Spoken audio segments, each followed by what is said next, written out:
हरियाणा वासियों को 24 घंटे सुरक्षा प्रदान करने के उद्देश्य से मुख्यमंत्री मनोहर लाल ने आपातकालीन हेल्पलाइन नंबर हरियाणा 112 की शुरुआत के बाद 13 जुलाई सुबह 8 बजे से आज दोपहर तक कुल 36,083 कॉल्स प्राप्त हुई हैं। उल्लेखनीय है कि मुख्यमंत्री द्वारा गृह मंत्री अनिल विज व अन्य गणमान्य व्यक्तियों की गरिमामयी उपस्थिति में 12 जुलाई को इस महत्वाकांक्षी परियोजना की शुरुआत की गई थी। अतिरिक्त पुलिस महानिदेशक दूरसंचार और आईटी अर्शिदर सिंह चावला, जो हरियाणा 112 परियोजना के नोडल अधिकारी भी हैं, उन्होंने शुक्रवार को पत्रकार वार्ता को संबोधित करते हुए बताया कि प्रदेश सरकार की मंशा थी कि आम जनता को पुलिस सहायता, फायर और एम्बुलेंस के लिए अलग अलग नंबर डायल न करना पड़े, बल्कि एक सिंगल नंबर पर ही ये सभी आपातकालीन सेवाएं आसानी से व त्वरित मिल सकें।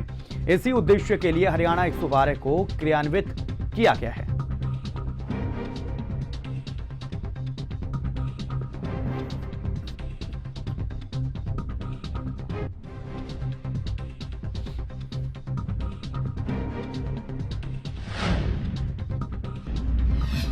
बल्लभगढ़ सेक्टर 3 सहित नाहर सिंह कॉलोनी, पूर्वी चावला कॉलोनी, भगत सिंह कॉलोनी सहित कई कॉलोनियों से गंदे पानी की निकासी के लिए सीवर का काम पूरा हुआ है। बता दें कि सेक्टर 3 में परिवहन मंत्री मूलचंद शर्मा ने शहर को एक बड़ी सौगात देने का काम किया। शहर में सेक्टर 3 सहित राजा नाहर सिंह कॉलोनी और पूर्वी चावला कॉलोनी कई कॉलोनियों से गंदे पानी की निकासी के लिए सीवर का काम पूरा किया गया। परिवहन मंत्री मूलचंद शर्मा ने बताया कि प्रदेश मुख्यमंत्री मनोहर लाल की 5 करोड़ की घोषणा जल्द पूरी होगी। वहीं 2 करोड़ से बनाई जा रही 4 लाइन सड़क का भी काम चला हुआ है।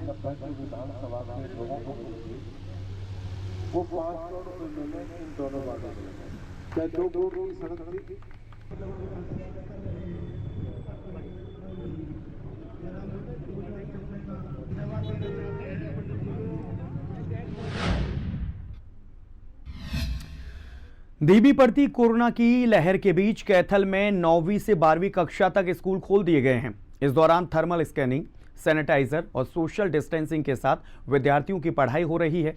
बता दें कि प्रदेश सरकार के आदेश पर कैथल समेत पूरे प्रदेश में 9वीं से 12वीं तक के छात्रों की पढ़ाई के लिए स्कूल खोल दिए गए हैं, जिसे लेकर हिंद खबर ने कमेटी चौक पर स्थित राजकीय वरिष्ठ माध्यमिक विद्यालय का दौरा किया, जहां पर स्कूल में प्रवेश करने से पहले छात्रों से अभिभावकों की सहमति पत्र देखने के बाद थर्मल स्कैनिंग करते हुए सैनिटाइज करवाया गया और उसके बाद सोशल डिस्टेंसिंग के साथ बच्चों की पढ़ाई शुरू हुई है।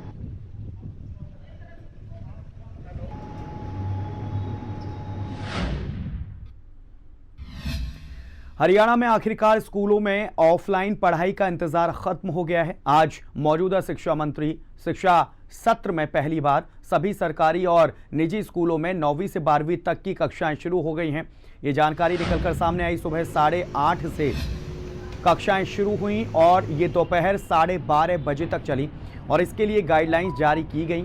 और इस दौरान स्कूल में ना बच्चों को लंच के लिए समय मिलेगा और ना वे पानी पीने के लिए बाहर जा सकेंगे। माता पिता की लिखित अनुमति के बाद ही छात्रों को स्कूल में प्रवेश की अनुमति मिली है। वहीं जब फरीदाबाद के स्कूलों का दौरा किया गया तो मालूम हुआ कि छात्रों में इतने दिन बाद स्कूल खुलने से उनमें अलग जोश दिखा और स्कूल परिसर में कोरोना एसओपी के अनुसार ही सारे इंतजाम किए गए।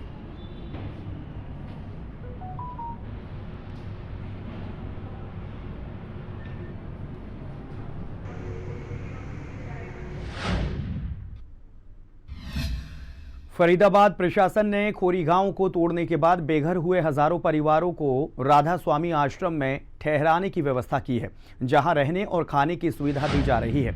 साथ ही बेघर हुए लोगों को फ्लैट देने के लिए फॉर्म भी भरवाए जा रहे हैं। प्रशासन द्वारा खोरी गांव में माइक पर अनाउंसमेंट करवाया जा रहा है कि धूप में ना रहें। राधा स्वामी आश्रम में आपके रहने और खाने की व्यवस्था कर दी गई है, लेकिन अभी भी कुछ लोग टूटे हुए मकानों को छोड़कर जाने के लिए तैयार नहीं हैं।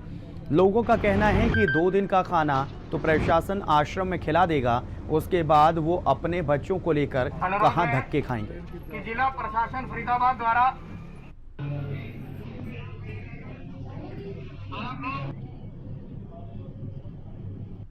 इस पूरे मामले में, क्योंकि सुप्रीम कोर्ट का मामला था, सुप्रीम वाटर कूलर खराब पड़ा है, पीने को पानी नहीं है, शौचालयों के दरवाजों से कुंडी गायब है और बिना पानी के छात्र दिन भर इधर से उधर भटकने को विवश हैं।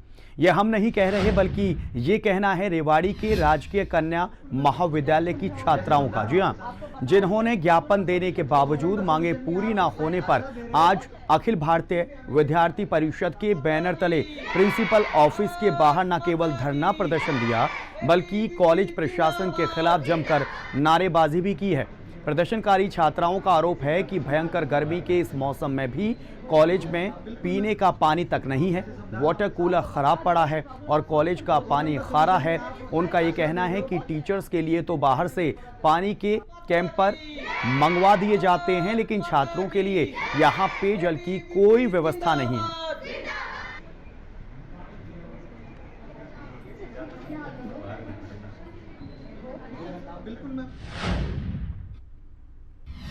फरीदाबाद अरावली की पहाड़ियों में 2 लाख साल या फिर उससे भी पहले से मानव रहा करते थे, ऐसा दावा किया है फरीदाबाद के एक युवक ने जो पुरातत्व में पीएचडी कर रहे हैं। अब इस मामले में हरियाणा के पुरातत्व संग्रहालय निदेशालय ने इस मामले में और अधिक गहराई से जांच करने के लिए कमेटी का भी गठन किया है। फरीदाबाद के रहने वाले छात्र शैलेश बैंसला ने अरावली के अंदर 2 साल तक रिसर्च कर मानव जाति के कुछ ऐसे चिन्हों को खोज निकाला है जिससे साबित होता है कि अरावली के अंदर 2 लाख साल पहले भी मनुष्य रहते थे और वो पहाड़ के पत्थरों पर शैल आर्ट बनाते थे।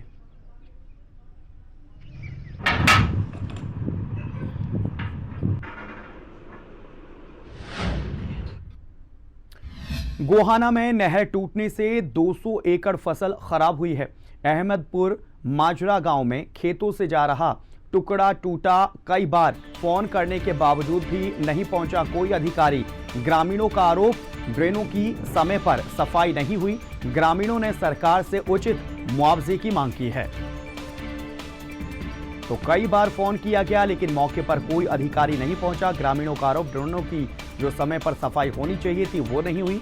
ग्रामीणों ने सरकार से उचित मुआवजे की मांग की है क्योंकि उनकी जो फसल है वो खराब हो गई है। गोहाना में नहर टूटने से 200 एकड़ जो फसल है उसे नुकसान हुआ है, वो फसल खराब हो गई है। अहमदपुर माजरा गांव में खेतों से जा रहा टुकड़ा टूट गया जिसकी वजह से जो फसलें हैं वो बर्बाद हो गई हैं।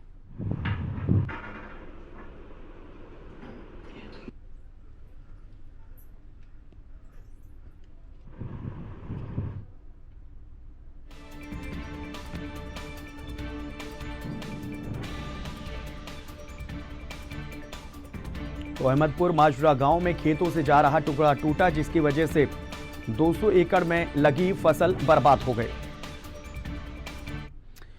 गुरुग्राम से बड़ी खबर, जहां स्विमिंग पूल में डूबकर 2 लोगों की मौत हो गई है। गुरुग्राम पुलिस मौके पर पहुंचकर जांच पड़ताल में जुटी हुई है।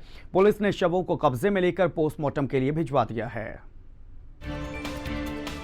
तो स्विमिंग पूल में डूबकर 2 लोगों की मौत हो गई है। ये बड़ी खबर आपकी स्क्रीन पर गुरुग्राम से। गुरुग्राम पुलिस मौके पर पहुंची और जांच पड़ताल में जुट गई है। शवों को पुलिस ने अपने कब्जे में लेकर पोस्टमार्टम के लिए भिजवा दिया है और पूरी तहकीकात पुलिस कर रही है, पूरी जांच पड़ताल पुलिस कर रही है और सबूत जुटाने में पुलिस जुटी हुई है। ये उस वक्त की मौके की तस्वीर भी आपके स्क्रीन पर इस वक्त हम साझा कर रहे हैं।